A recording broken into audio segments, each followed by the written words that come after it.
Okay, so Raim Tovim, Erev Tov, everybody. Welcome to part 3 of the Torah in Motion and Deracheha series on women and ritual, men and women and ritual, a textual analysis. Today is part 2 on Tzitzit.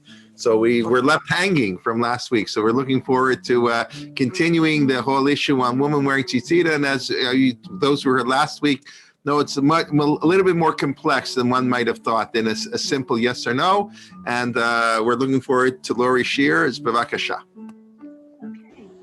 Thank you, everyone, for joining us tonight. I'm looking forward to continuing where we left off. Just a quick recap to remind us what we saw last time. So we started out by looking at the mitzvah of tzitzit itself, which really, based on a simple reading of the verses, does not seem particularly gendered. And then we saw that, in fact, in Tanaitic times, Mishnaic times, there was a debate about whether tzitzit could be obligatory for women, whether tzitzit would be considered a positive time-bound mitzvah.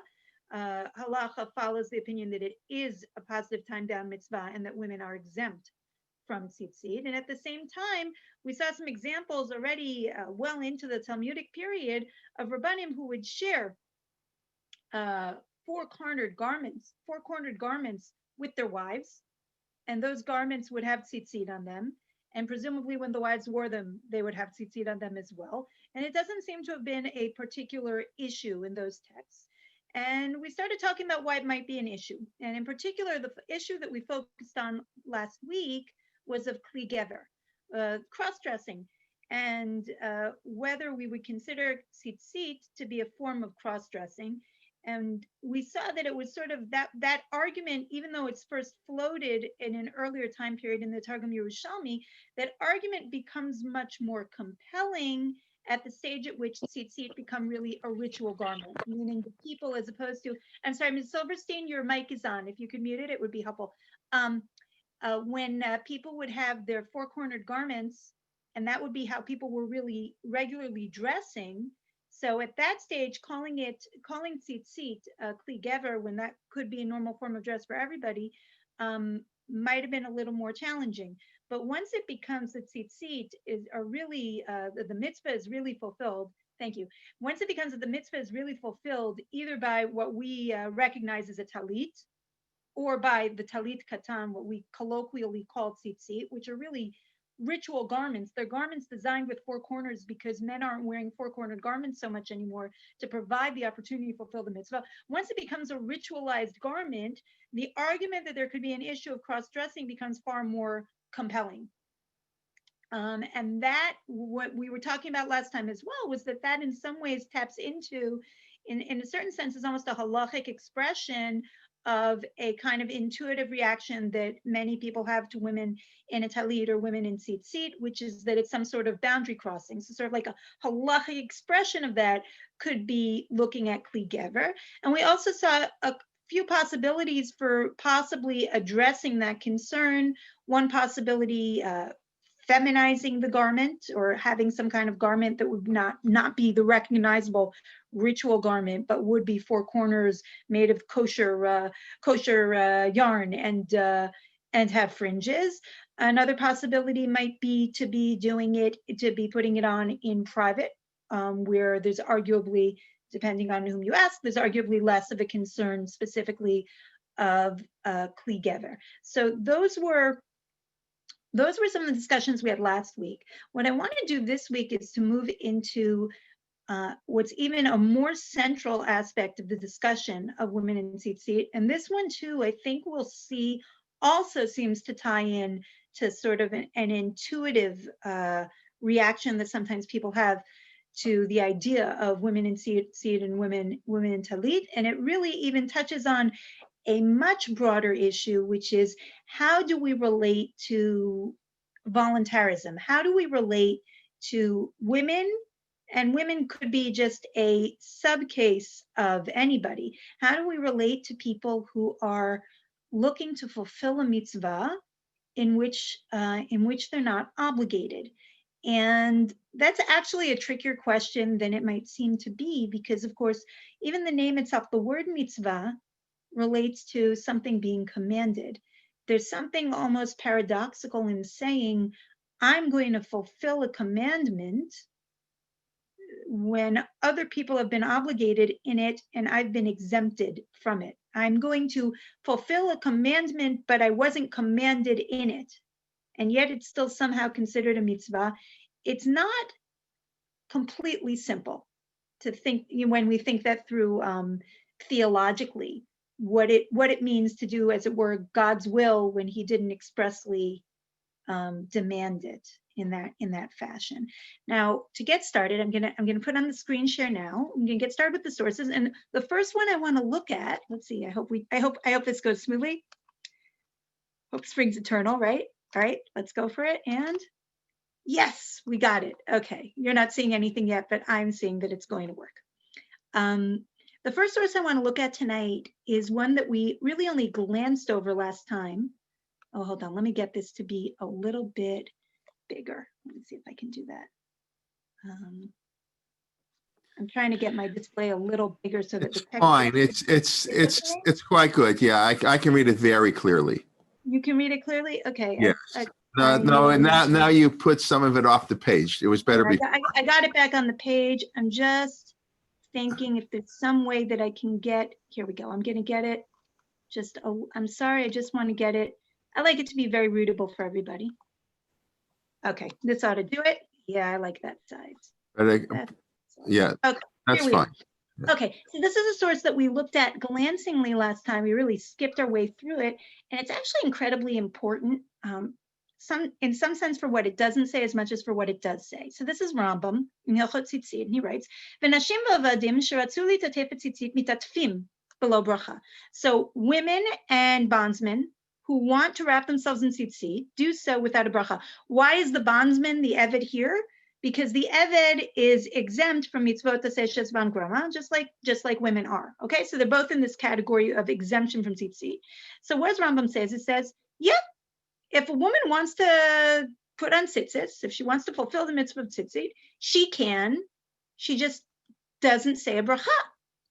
And he actually takes this. Look at this. This becomes a paradigm for Rambam of women's voluntary mitzvah fulfillment. V'chein shar kol mitzvot aseh shenashim pturot mehen, im ratzu la'asot ota belo bracha, ein memachin biyadan. And so too, other positive time-bound commandments, if women want to perform them without reciting a bracha, no problem.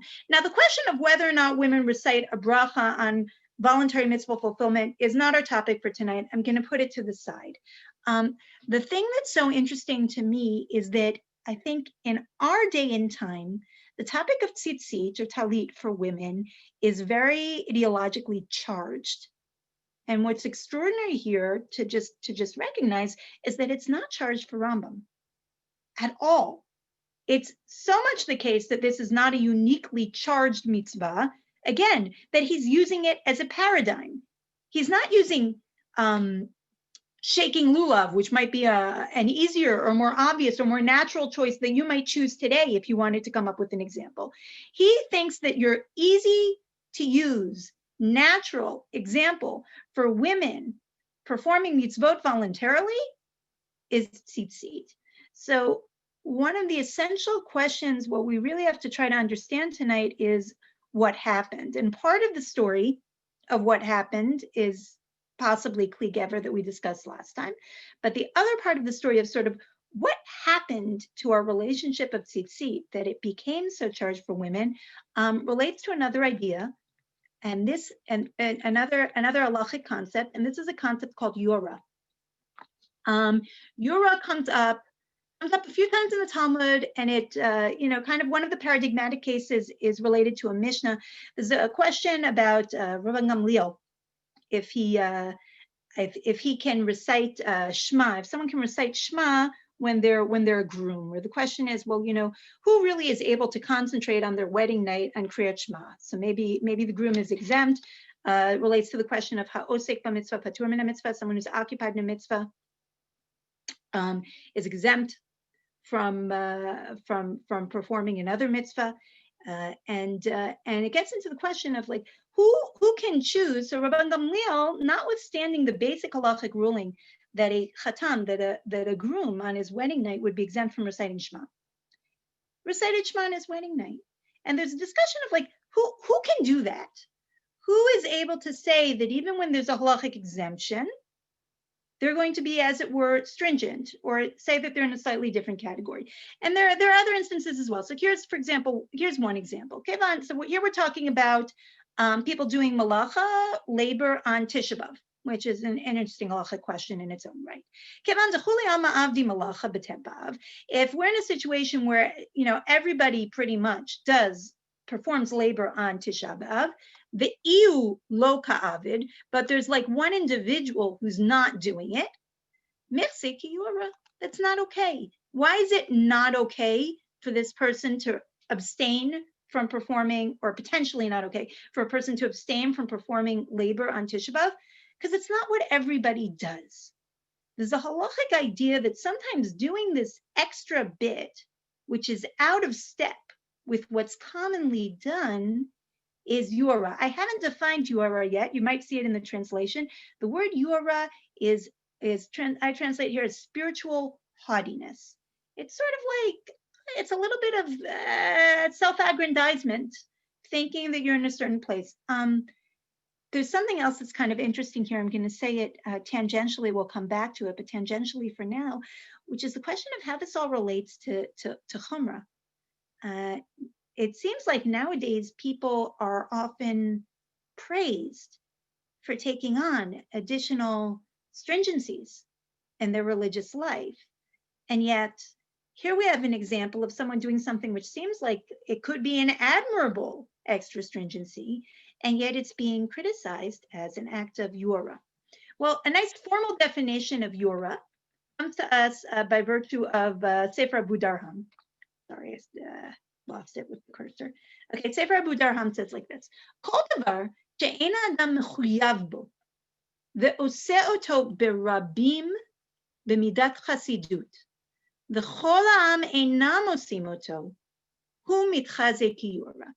Any act or matter or thing that a person is not obligated to do, but does, now here's an interesting and important modifier, in public, b'midat chasidut, out of some kind of extra piety, v'chol ha'am einam osim oto, and this is not what's done in general, meaning sometimes there are things that are not obligatory, but everybody does them. Something's not obligatory, but everybody does them, is not an issue of seeming to be spiritually haughty. But if you're doing something in a public fashion, which is different from what's strictly more, let's say, than what's strictly speaking obligatory, and it's not something that's widely accepted as practice, that's considered haughtiness. There's a sense of, who does this person think they are, kind of publicly taking on more than what seems to be good enough for the rest of the Jewish world. And that seems to be problematic.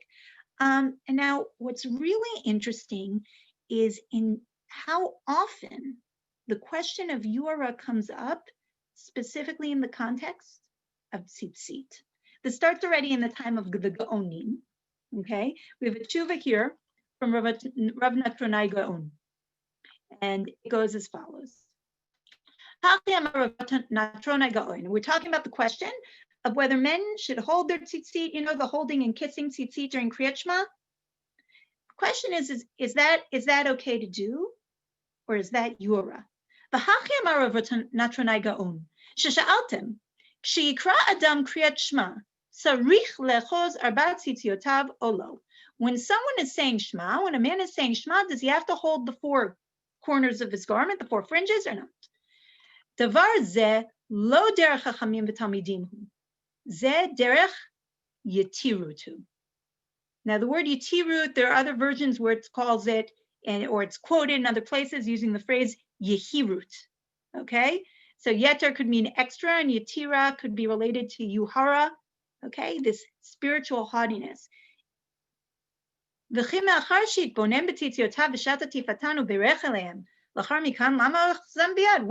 need it?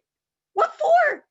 A man's already, he's put on his tzitzis, he's made a bracha on his tzitzis. What does he need to hold them for? Okay, there's an idea here that there's a particular concern about people handling their tzitzit in a way that might be over the top, okay? And the Budarham quotes it. He's one of the people who quotes it. See, he uses exactly this language. He calls it Hirut, Yura, okay? And there's another example that's very common that comes up with Tzitzit and Kriyat Shema. Don't worry, halacha, we don't call it Yura, we'll get there. Okay, this is from the Shut Mari Bruna. Shut Mari Bruna, he's in the 15th century. He's in the 15th century Ashkenaz. Nishalti, ala bachurim shelovshim betalit katan al bigdeihem befarhesia. What about the people who put their talit katan on top of their clothes in public? Ve'omrim denich lehu lekiyum mitzvah befarhesia. Okay, and they say they like that. They like making their mitzvah fulfillment of tzitzis more public. They want to externalize it. They want it to be out there for show. Michai shinan liyura olo? Should we concern that this is an act of yura? Should we have a concern of yura or not? Vishavti shekol lefi hazman v'aminhag v'adam ulfumriata. And I responded that this is all something that what is and is not considered yura depends in part upon the situation. It depends on the zman, it depends on the time, it depends on what's customary, the minhag, and this is particularly interesting, it depends on the person. There are people for whom performing a specific act might be appropriate. And there are other people who, if they perform that act, it might not be. I'll give a kind of an example. Wearing tefillin all day. In theory, Ilana Bezrat Hashem next week is going to start teaching about tefillin, which is an exciting topic in its own right. I'm giving you a little sneak thought about it. In theory, tefillin could be worn all day. Now, not that many people do that, but there would be a difference between, I don't know, your neighbor's teenage son doing it, let's say, and a great Talmid Chacham doing it, right? And possibly in one case, it would be Yura, and in the other case, it wouldn't be. And indeed, Mari Bruna doesn't think that the young men should be walking around with their tzitzit. He's not talking about the fringes out. He's talking about the whole thing out over their clothes. He doesn't think that's appropriate. He thinks it's too much. He thinks it's Yura. And there's even another example. Okay, so I have 3 examples here of specifically the issue of Yura being raised when it comes to tzitzit. And this one comes from the Beit Yosef. He's quoting Maria Wuhav. We're not gonna read it all inside. There's an idea, there's another opinion about how the holes for the tzitzit should work and how the fringes should be strung. And maybe it should be 2 holes like this and the fringes both coming out this way from the side of the garment as opposed to this way below the garment, okay? So there's a genuine opinion that maybe the way that we set up the holes in the fringes of tzitzit is not correct. And the suggestion that's made is, ilav de mistafin, if I weren't afraid to say it, hava mina sheyachol latil elo tzitzit kulam lamarka deitle or demarka deitle. If I weren't afraid to suggest it, I'd tell someone to wear 2 sets, one according to each opinion. This is very, very tricky. It gets into possible questions of Baal Tosef, of not adding on to the commandments. But still, there's an idea. Okay, so you have a chacham with an idea that maybe the way we make our tzitzit is not correct. This other method might be better. And he's thinking that maybe it would be possible to create a situation where someone would do it both ways and have in mind that they're conditionally, as it were, nullifying the tzitzit that are wrong. And God should just sort out which is the right one. Okay? And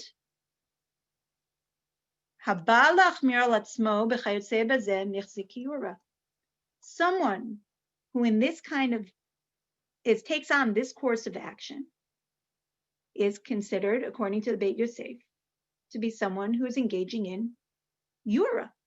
Okay, so we do talk about men and women in ritual, and I think this is important for men and women as well, right? So there's a halachic idea of yura. There's an idea of kind of overstepping. And this idea, interestingly enough, shows up a lot around tzitzit. I think this also ties into what we were talking about last time. The more that tzitzit are pronounced as it really is not just throwing them on the way you'd throw on your socks or your shirt, but it's putting on a unique ritual garment, the more that people are sort of doing more with that, showing that more, focusing on that more, there's more risk perhaps that they're going to veer beyond what common custom is and into the realm of Yura. Okay, now how does this wind up pertaining to women? Well, let's start with the question of Yura per se with women. What about, I mean, in general, so a woman is not obligated in a given mitzvah and she voluntarily wants to perform it. Is this an issue of Yura? Is it a positive or is it a negative? And why not? Well, the Ravia addresses exactly this question. Okay?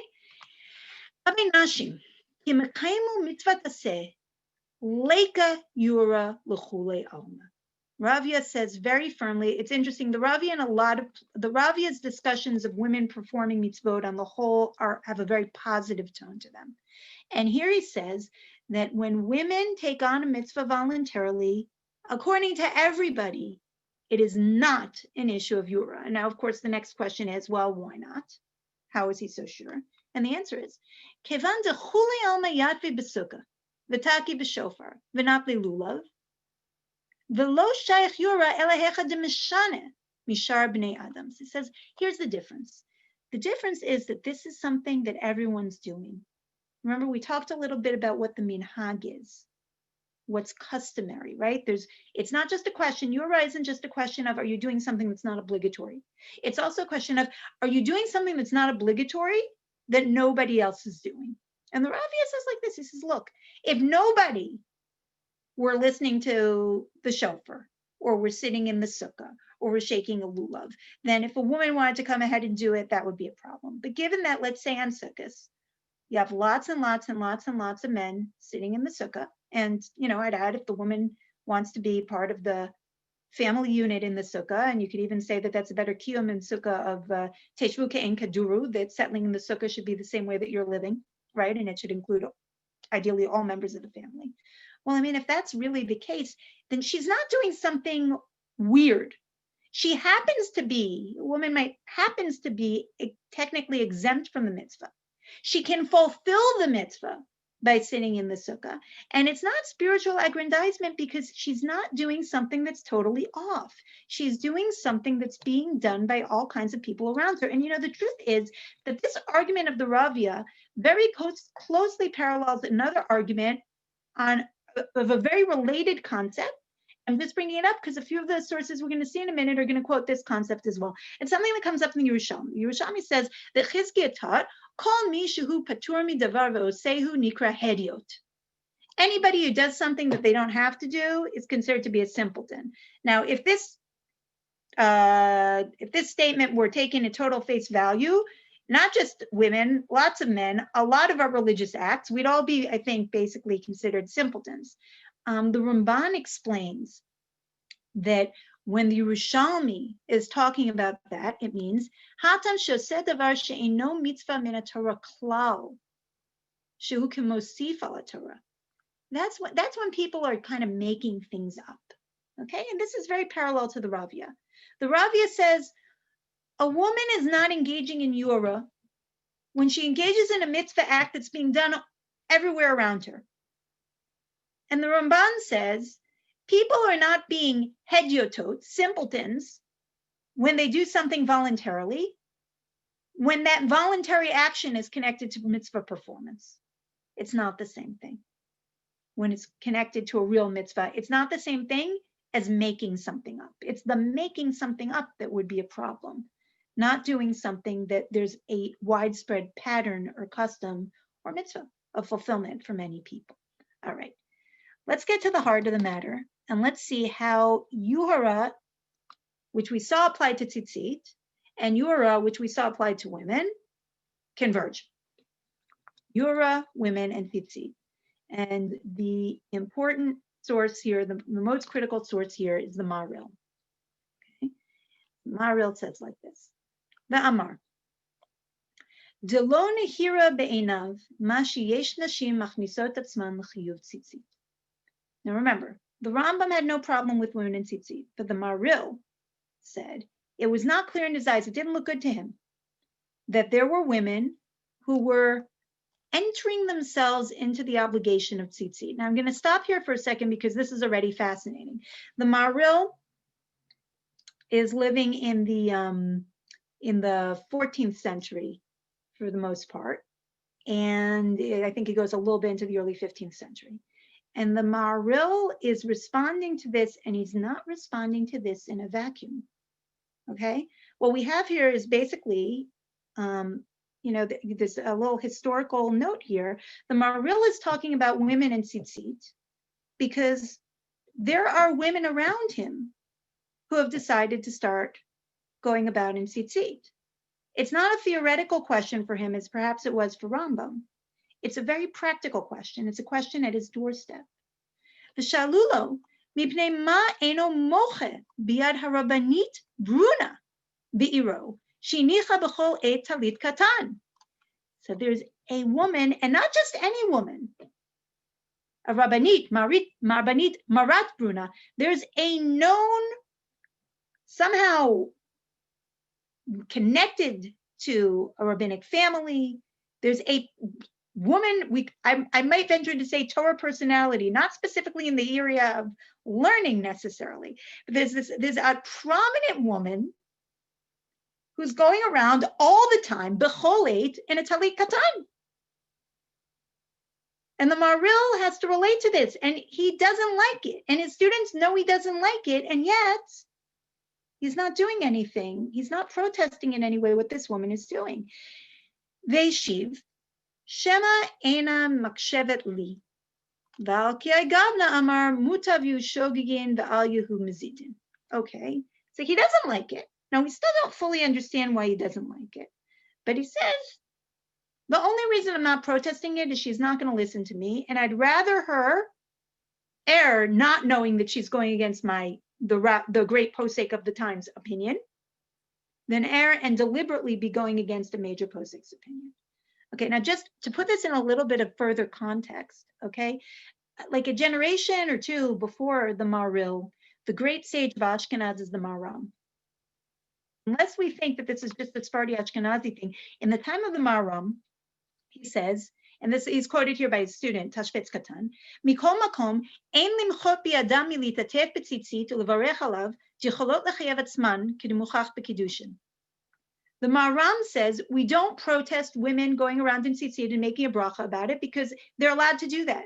They're allowed to bring the obligation upon themselves. They here means women. In other words, we can even pinpoint the moment and the time at which there's a shift in rabbinic attitudes towards women and tzitzit, okay? In the Mishnah and the Talmud, we saw that women were exempt, but we had no reason to think that it was any different from any other positive time-bound mitzvah from which women are exempt, except perhaps for the question of Kli Gever, which is raised in the Targum Yerushalmi, but which doesn't really enter into a lot of early halachic discourse. Rambam has no unique issue with women in tzitzit, and here we see Maharam had no unique issue with women in tzitzit. So it's between the Maharam and the Maril. We're talking in the 13th, 14th century, something happens in Ashkenaz, and there's a different relationship to tzitzit. Okay, and this is it's just a fascinating to things. This doesn't often happen that you can kind of pinpoint where something shifted, but here's where the shift really, at least officially, occurred. Now, at the same time, I should point out, it doesn't sound, from the Tashbetz's report, it doesn't sound like Maharam is excited necessarily about women in tzitzit. He's not talking about encouraging women. He's saying he's not protesting it, but still not protest without saying it doesn't find favor in his eyes. He thinks it's bad. It seems like he says it's acceptable. This is going to be contrasted with his attitude towards tefillin, which is going to be different. So the Maharam knows how to protest when he thinks something is a problem. Okay, more from the Maharil. And here he expands on what he thinks the issues are. Ordinarily, ein mitzvat tzitzit kishar mitzvot. Dahavu chovat haguf. Why is tzitzit particularly problematic for a woman to fulfill voluntarily? It's different from other mitzvot, and this is something we talked about last time. It's not chovat haguf. It's not on the person. We discussed last time that technically the obligation in tzitzit is when a person is wearing a four-cornered garment, when a man is wearing a four-cornered garment, then it must have tzitzit on them. But there's not a technical obligation for a man to wear a four-cornered garment, except as we saw last time in the Talmud, it's strongly discouraged for a man to avoid doing so. So now the Maharil says, this makes the mitzvah of tzitzit fundamentally distinct from other examples of positive time-bound commandments. Now, I will say parenthetically that the Rambam did not seem to think that there was this kind of a distinction. He treated tzitzit as a paradigm, even though he also understands the mitzvah in this way. But the Maharil thinks this makes a big difference. Tzitzit, afagav dekaimalan, chovat gavro lanimilim mishi yeshlo beged bat arba knafot. Tzitzit only become obligatory on the person when they've got a four-cornered garment. Aval ein mechuyav liknot bat dalid. A man is not obligated to buy a four-cornered garment. It's just that it's encouraged to fulfill the mitzvah and bring himself into the obligation. Okay. And the example he brings is actually a really poignant example for a whole topic about voluntary mitzvah performance, is actually from Moshe Rabbeinu. Moshe Rabbeinu wants to enter into Eretz Yisrael. And the question is, why does he want to go in so badly? And there's a midrash that says, wait, who wrote that? Like, is the reason he wants to go into the land just to eat the fruit? No. Moshe Rabbeinu wants to be in the land to have the opportunity to fulfill the mitzvah. That's different. But this, hanimili, these words are gavri. This applies to men when it comes to tzitzit. Aval nashi, malahem lachach. But women, what do they need this for? In the end of the day, they're not falling into the obligation. So what's he saying? He's saying like this. For a man, there's already an inherent voluntary step to the mitzvah of tzitzit, because a man does not always have to go with a four-cornered garment. For a woman, he's effectively saying it's a two-step. And for him, that two-step is a step too far. A man is sort of making a voluntary decision to wear a four-cornered garment, at which point he becomes obligated in tzitzit. A woman would have to make two decisions: to put on a four-cornered garment and to choose to fulfill the mitzvah obligation. And he thinks that's already too much. What's interesting is that already possibly gives us additional insight into why Yuara came up so much in general when it came to the mitzvah of tzitzit. It could be that one of the reasons Yuara comes up so much with tzitzit is because there is this certain element of voluntarism already embedded in the mitzvah. Even so, back to kind of like context, this is of course something that's an argument that's more relevant, or in a context in which women are not wearing four-cornered garments as a matter of course, right?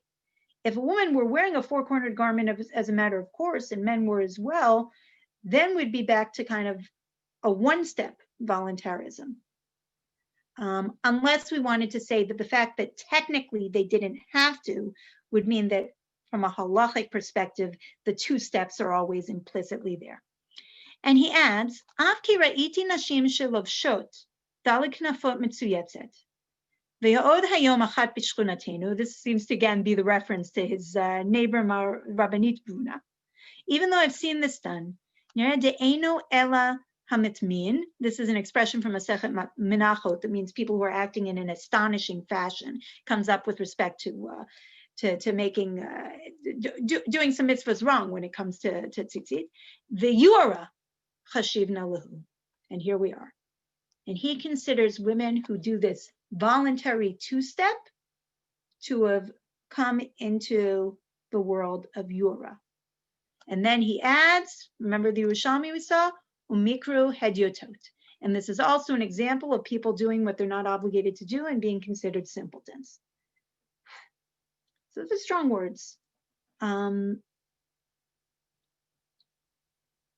wonders if he would have been quite as rhetorically strong if he were not facing a situation which he disapproves of, and in real time. That's a challenge. That's apparently a challenge for him to deal with. This major personality in his neighborhood going about this way and apparently inspiring other women. Maybe the rhetoric would have been, maybe he would have been a little bit more modulated if it weren't a pressing issue that he were facing. It's hard to know. Maybe he wouldn't have been. Maybe it's completely irrelevant. But the bottom line is that the Maharil is saying that when women have tzitzit, it really is an issue of yura. Now, on a technical halachic level, it's not crystal clear that this is really so different from the case of sukkah. When you think about eating in a sukkah, right? And this case of sukkah is one that was brought up explicitly by Ravia as something that's not yura when women do it. In the case of sukkah, so we have the obligatory meal the first night of Sukkot, and we also have obligatory meals involving bread on Yom Tov Day and on Shabbos. And once you have a meal involving bread, then that needs to be in the sukkah during Sukkot as well. But we have an awful lot of time during Sukkot when technically someone could manage not to eat in a sukkah, right? Technically, if let's say a man wants to subsist on rice cakes and yogurt most of the time, right? You could make a strong argument that he does not need to do that in the sukkah. That's not obligatory. So that in some sense, it kind of parallels our discussion, right? Something that's not, let's say we're talking about eating lunch in the sukkah on the third day of Chol HaMoed. It's not Shabbos. Lunch in the sukkah, third day of Chol HaMoed. So a man doesn't necessarily have to do it. He can choose to not eat bread. He's choosing to eat bread. He's doing it in the sukkah. He's fulfilling the mitzvah taseh shezman grama, positive time-bound commandment of eating in the sukkah. A woman would both have to choose to be eating the meal in the sukkah and would be trying to eat in the sukkah and would be trying to fulfill a mitzvah voluntarily. Yet we don't call that yura. So it's also kind of interesting. Again, there seems to be, in particular, when it comes to tzitzit, a very strong concern about yura. And this is the psak. If we look at the Mechaber Ramah, this is how the psak goes. The Mechaber, Shulchan Aruch, just like Rambam, Nashim v'avadim pturim, mipnei shi mitzvat taseh shezman grama. Exemption, positive time-bound commandment. Ramah, mikol makom im rotzim la'atfol levarech alav reshut biyadan. First of all, he says, look, if a woman's fulfilling this mitzvah, she can make the bracha. That's his position, generally speaking, about women in voluntary mitzvah observance, that they make the bracha.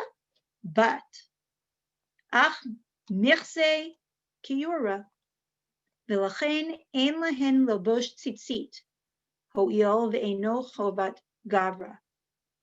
Perush eno chayav liknot lo talit k'dei shitchayev b'tzitzit. He basically takes the Maharil's argument, and that's the psak halacha. Wow, I see that we don't have a huge amount of time. Let's try to put the pieces together. The question becomes, okay, so it's at the end of the story.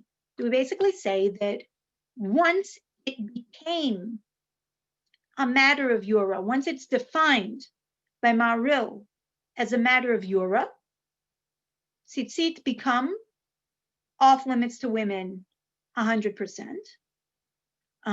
Or is there any room for any possibility for women to for women to fulfill the mitzvah of tzitzit.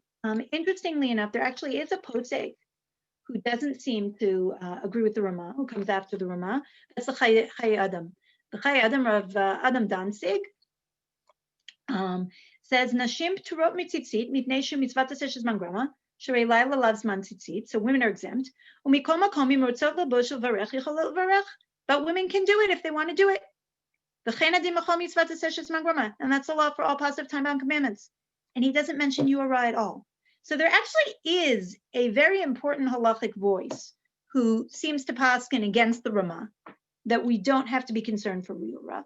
Again, another interesting, complicated thing with the Rama both says that the woman would be fulfilling the mitzvah and says that if she does it, it's not good because it's Yura. So that's also a tricky thing to balance. Wait, you have the opportunity to fulfill a Torah level mitzvah, but it's Yura. What do you do?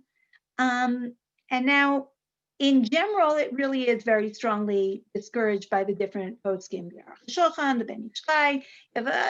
You could keep going on and on and on again with poskim who say you can't do it. The thing that's particularly interesting to me, though, is that you could talk about the possibility that Yura might possibly be able to change. So, for example, we talked earlier about Rav Natronai Gaon's position that a man should not be kissing his tzitzis when he says Shema. And the Beit Yosef talks about that, and he says, "Achshav shenagu bahem k'tzat b'nei adam tu lo mechzi kiyura." He says, now that there are men who do it, and in his days it was a few, and now I think it's more than a few. Now I think it's become very commonplace for men to kiss their tzitzit during Shema, right? I think it's accepted practice in many communities, if not most. Something that was once clearly an act of Yura, to Rav Natronai Gaon, is no longer defined as Yura. In other words, if Yura does relate not just to how many steps of voluntarism are you undergoing, but also relates to what are the customs of the Zman and Makom, which we saw earlier. Right, so I mean, all the historical context I'm putting in here is already kind of built in to some extent to the halachic discussion of Yura. Then it is possible that tzitzit as Yura for women is something that could change. For example, Rav Aaron Lichtenstein, in an important article called "The Human Social Factor in Halacha," floats it's possible. It is not inconceivable that at some point, fully responsible and fully committed Gedolim will re-examine the Maharil's position regarding women's wearing tzitzit. Right? So this hasn't really happened yet. So it's not as though a woman interested in wearing tzitzit could say, forget about Yura, I don't care. That would not be appropriate. And yet, it's a possibility that something that could shift. There's something else that's interesting, which is a question, which is, does Yura apply to things that are done in private? Which is actually a really interesting question if you start thinking about it. Is spiritual haughtiness, remember the Bacharim, the young men who wanted to put their tzitzit out, and the emphasis was before Hesia, in public. Is spiritual haughtiness specifically an issue when people are taking on extra stuff in a way that other people can see it? Or is it a problem at any time when someone, even on their own terms, is doing something, no one else sees it except for them and God, but they're just doing something that's inappropriate for their own spiritual level?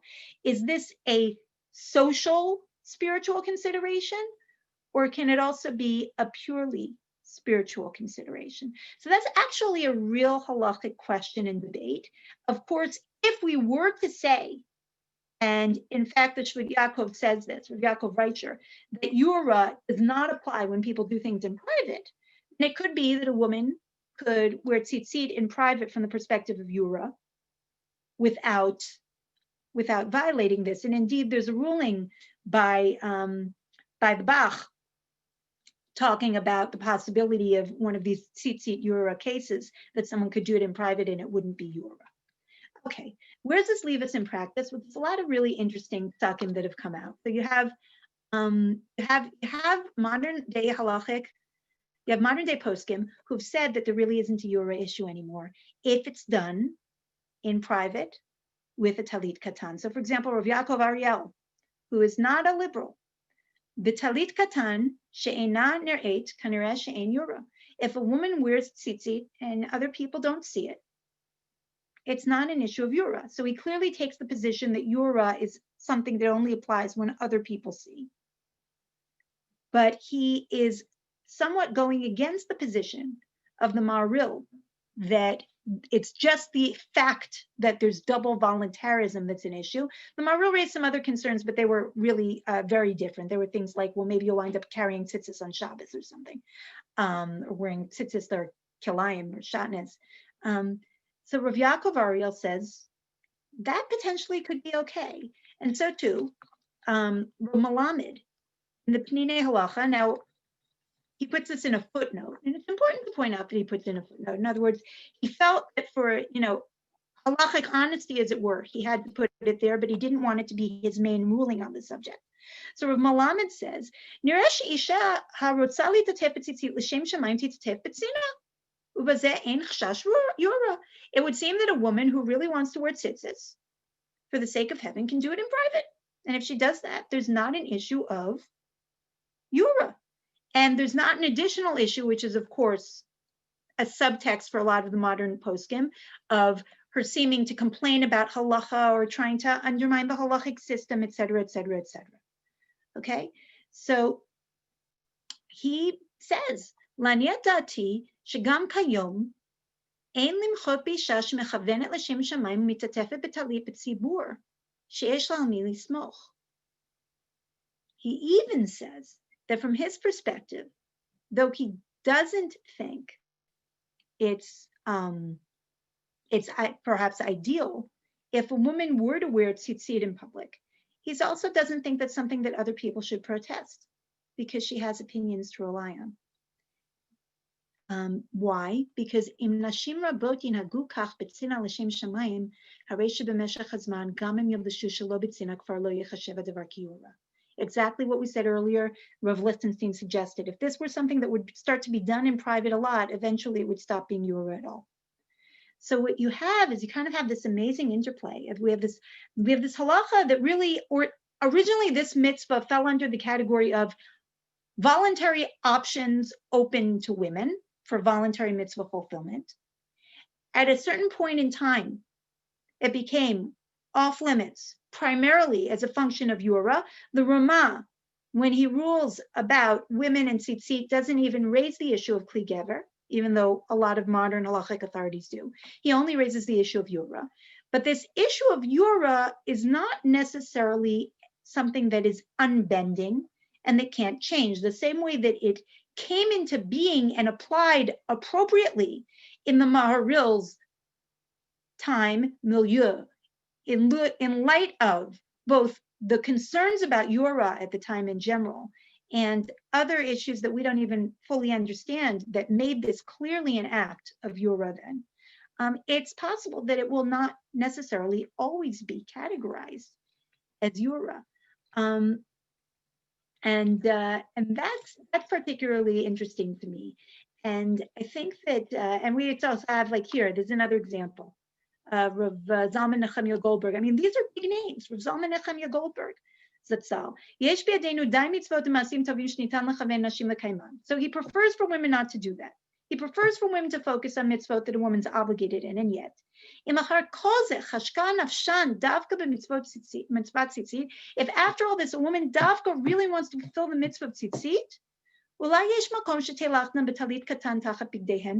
maybe there's room for the women to do it with tzitzis under their clothing.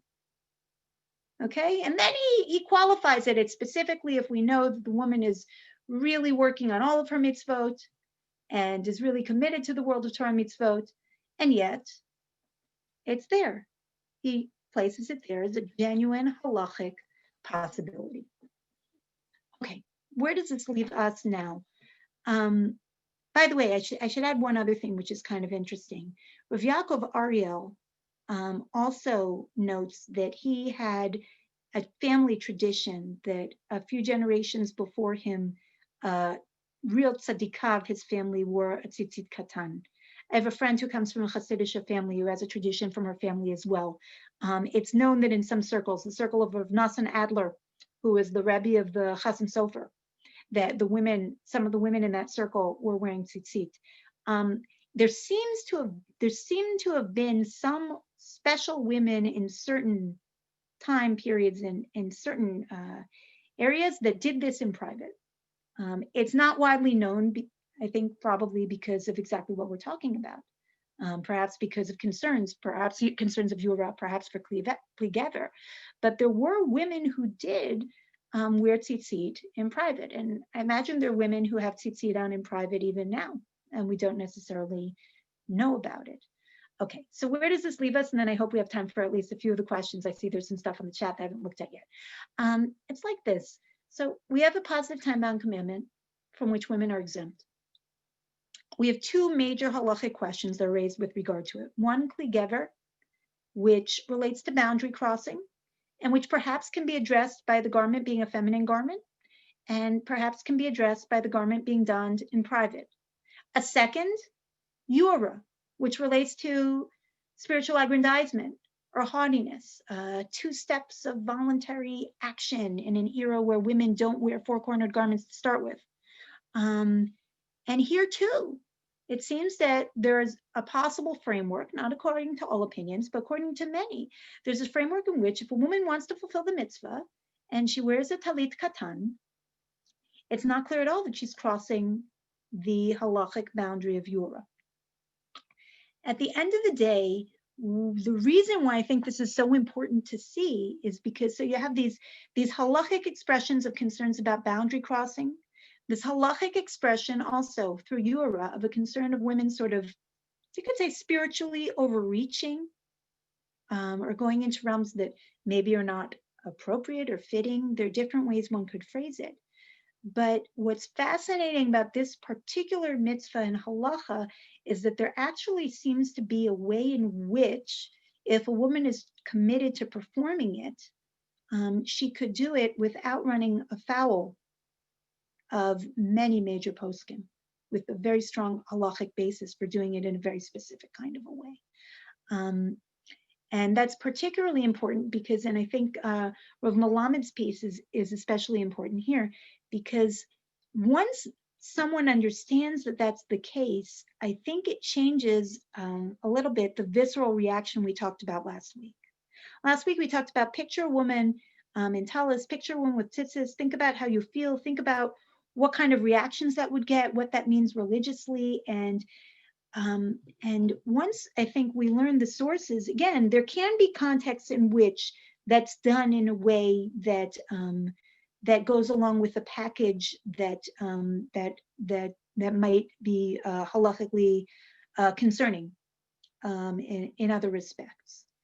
But even so, if we look closely at this mitzvah on its merits, there's a way that it can be done in line with psak halacha. And once you know that, I think even when we see, when we think about those pictures, the picture looks a little different. And the thing that starts coming to the fore may be more than the visceral reaction or the who does she think she is, or she's bound, that's for men, not for women, is, well, you know, she is fulfilling a mitzvah. And, you know, the context actually can make a difference. And those are very interesting things. It's also really important to me because I've had many students over the years who've been particularly troubled by women not being able to wear tzitzit, not being able to fulfill the mitzvah of tzitzit. And oftentimes, and this is interesting, oftentimes once they know that there might be a way that they could do it, that in itself is enough for them.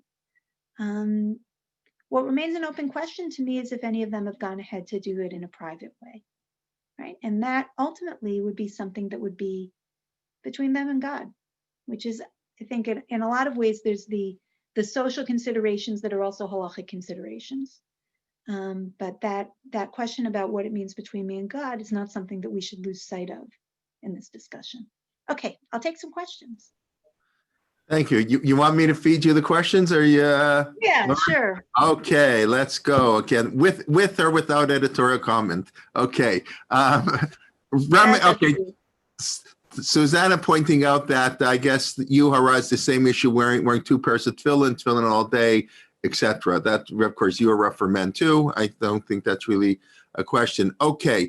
Lauren pointing out, is it possible a woman used to rarely wear four-corner garments? I guess that's you were talking about that. It wasn't common.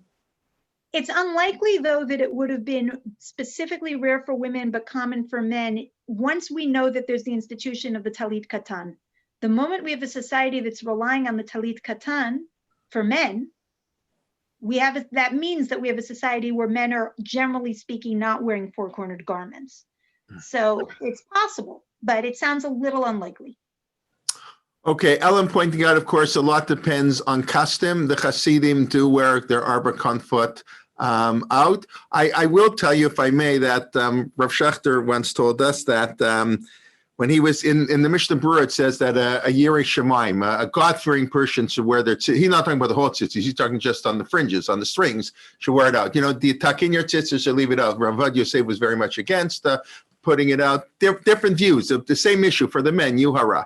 So I remember Rav Schechter telling us that when it says in the Mishnah Berurah that a Yirei Shemaim, a God-fearing person, should wear out his tzitzis. So he said when he was younger, he was taught God-fearing person, Rav Moshe Feinstein, Rav Soloveitchik, but not every Tom, Dick, or can put on wear their tzitzis out. And today, everybody feels they're a Yirei Shemaim. Even to think that you're a Yirei Shemaim might also be a form of Yuhara. But just to point that out, I think that interesting. Okay, Ruth is just raising the question. I think it's really beyond the question whether tzitzis is a chovat gavra or a chovat on the beged itself. In other words, does a four-cornered piece of clothing require any tzitzis? You want to address that? If you have a four-cornered garment in your closet, man or woman, there's no obligation for tzitzis to be on the garment in the closet. Okay, it's sort of a hybrid. It's when the garment's on the person, then there's an obligation. But the person doesn't have to wear the garment, and the garment doesn't need the fringes when it's not on a person. All right, Ellie is pointing out what you alluded to, that what the Pnei Halacha sort of says at the end, that you can object, or you should object, if a woman is only wearing tzitzit to show off and doesn't care about other mitzvot. Yeah, I think that came out clear. Okay. I think that's also, I want to say, I think that's part of the issue here, and this touches on the denominational politics aspects of this as well. I think, that question of how are you volunteering to perform this mitzvah when you're not performing other mitzvot? So the question of motivation. So I think with the denominational politics, it's particularly sensitive because there's a sense of, you're taking on tzitzit, but are you doing this on Shabbos or something like that? But so there is a way in which that's a concern. I think it's important in particular, from my experience of women that I've taught this to, there's a sense a sense of feeling embattled that their motivations are being questioned very frequently. And even if they're not necessarily looking to wear tzitzit, but even if they just want to learn more about it or think about it, and that is really very sensitive. So it's this tricky balance on the one hand, and the Pnei Halacha, Rav Melamed's not the only one who says, we saw it in Rav Zalman Nechemia Goldberg. We skipped it because we didn't have time. The Igrot Moshe also says, a woman should be doing this specifically if it's in the framework of Yirat Shamayim, it's L'Shem Shamayim, and a lot of questions about the who and why. And the only thing I would say, though, is really that kind of ties back into the question of Yura itself, right? Because the question of Yura itself is touching on this broader issue of what really are your motivations. So there is a very strong reason why motivations would come up, and at the same time, that shouldn't be the whole discussion. So it's important. It shouldn't be the whole discussion, and it's also not clear to me who is in a position to assess the depth of someone else's motivations, right? Which is kind of complicated to do. HaKadosh Baruch Hu, that's about it. who can assess. And Lee is pointing out that why don't we apply the same standard for men? I think that's what I was alluding to before, 100%. I will say, if I may, that in Chaim Soloveitchik's famous article, Rupture and Reconstruction, he notes that the idea of Urad doesn't exist anymore. Like our generation with the shift to the right, that was what his whole article was about. We've ignored Yuhara, all the chumras that we take upon ourselves that you, Laurie, were alluding to at the beginning. So I agree it is a big issue, but that it should be an issue for men too. It's not a woman's issue, Yuhara. It's a men and women's issue. It's complicated. And it's complicated because, and this is part of it also, we're not just, right, when we relate to it for men, it's, well, that's a basic signifier that you're in, right? Of course, we want you to be a kosher yid in every way, shape, and form. But it's also, well, if you're part of the mitzvah picture and you're a man, then of course you're wearing tzitzit, whether or not you did this and this and this correctly, right? So that it's one of the complications here. When it's the norm of what's done among a specific group, so is less of a question, right? It becomes more of a question when it's not the norm of a group, right? With women, yeah. Okay, Alina is asking on the slippery slope argument, the fear that we let women wear tzitzit, they'll want to be counted towards a minyan.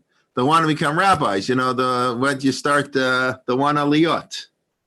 Yeah, so it's a great question, and there are definitely many rabbanim who raise that issue, and I think it's really hard to know, right? And that's the problem with the slippery slope argument. The problem with the slippery slope argument is that on the one hand, you might be protecting things you might be heading off some kind of slide with things going in unanticipated directions. On the other hand, if something could be permitted and it's not be out of fear for some other consequence, which that's a classic form of halachic decree. But sometimes you run other risks that of their effect on the community. Again, the shir is not advocating for women to wear tzitzit. That's not the idea. But in particular, what we were talking about was specifically we saw a lot of room from some modern halachic authorities for a woman to wear tzitzit in a private way.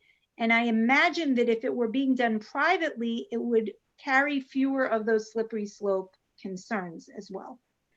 I just say to show how complicated the slippery slope argument is, Rav Soloveitchik has a comment that's so ironic in historical context. He wrote when the issue of women saying, Kaddish, which I think in most circles is a non-issue, but it was a big issue at one point, at least in the modern Orthodox world.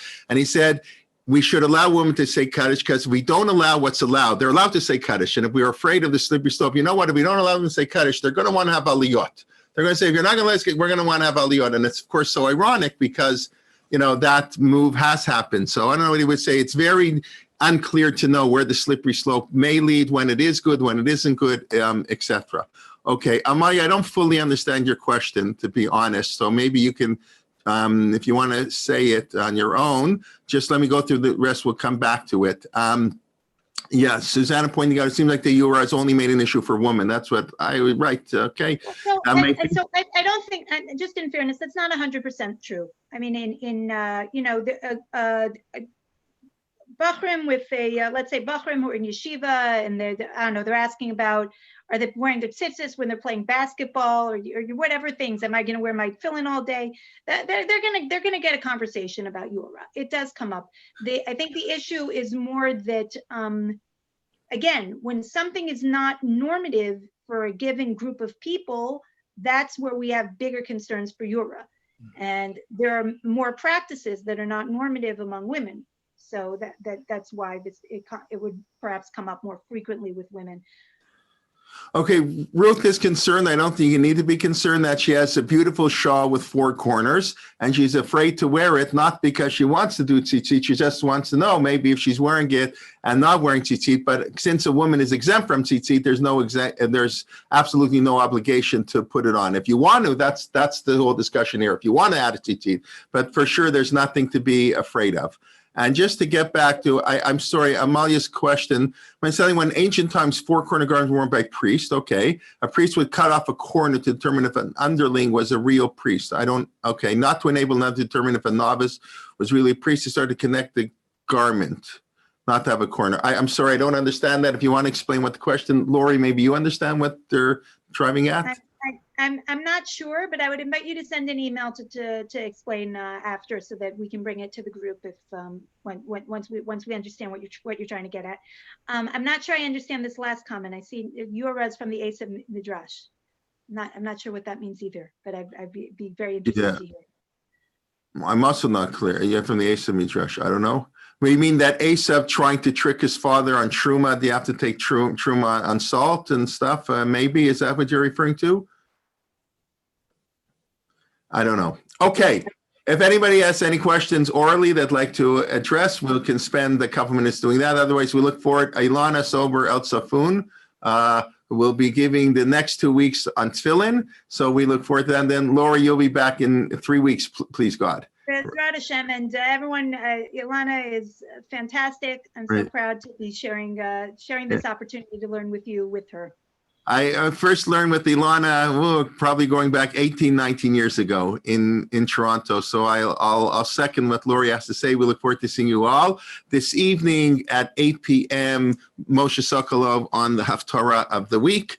And of course, tomorrow we have a triple header, 2 shiurim on Thanksgiving, Turkey Torah and Thanksgiving, Zev Elef on getting a footing in America at 11 a.m. Eastern time, and at 12:30, Ari Zivatovsky on the kashrut of Turkey and other exotic birds. So those are our 2 Thanksgiving shiurim. And then tomorrow evening at 8:30 p.m., Rabbi Daniel Karapkin, the rabbi of debate in Toronto, the president of the RCA, will be giving our Parshat HaShavua shir. So we look forward to seeing you and your friends and more learning. And thank you very much. And thank you, Laurie, for the first 3 parts. We have a chazaka already, and then we'll continue and then in a few weeks. Okay, thank you, everybody. And okay, Laila Tov. Laila Tov, everybody. And for those Americans who are celebrating, enjoy the turkey, but turkey without Torah isn't kosher. Turkey with Torah maybe, but okay, so that's all right. Be well.